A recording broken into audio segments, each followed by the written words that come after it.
मेरी कोई ख्वाहिश नहीं है, मैं तो बस अपने परिवार के साथ रहना चाहती हूँ।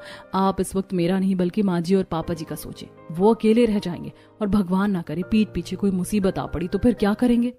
सोनम के बार बार समझाने पर संजय उसकी बात को समझ जाता है। तो वहीं उनके कमरे के बाहर खड़ी संगीता उनकी सारी बातें सुन रही होती है। मैंने सच में हर कदम पर अपनी बहू को कितना गलत माना था, लेकिन मेरी बहू सच में बहुत अच्छी है।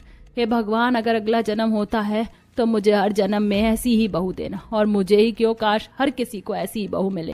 इसी तरह 2-4 दिन गुजर जाते हैं। संगीता के पड़ोस में रहने वाली नीलम अब अपनी बहू से काफी परेशान हो चुकी थी। उसका बेटा भी सिर्फ उसकी बहू के कहने पर ही चलता था, इसलिए अब वो एक बहुत बड़ा फैसला लेती है और सब कुछ छोड़ छाड़ कर वृंदावन जाने की तैयारी कर लेती है।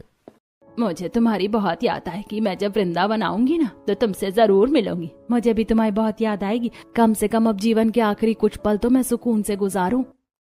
नीलम अब वृंदावन के लिए चली जाती है। तो वहीं नीलम से मिल संगीता घर आती है और हॉल में बैठकर माला जप रही होती है कि तभी वो देखती है कि सोनम उसकी बहन सरला के साथ आई है और उसके हाथ में कपड़ों का एक बैग भी है, जिसे देखकर संगीता, सरला तुम? मैं मौसी जी को हमेशा हमेशा के लिए यहाँ लेकर आ गई हूँ। आपको उनकी कितनी फिक्र होती थी, और मौसी जी का इस उम्र में भी अकेले रहना सही नहीं था, इसीलिए अब से मौसी जी यहीं रहेंगी। मैंने सोनम बहू को काफी समझा, लेकिन उसने पूरी कर दूंगा।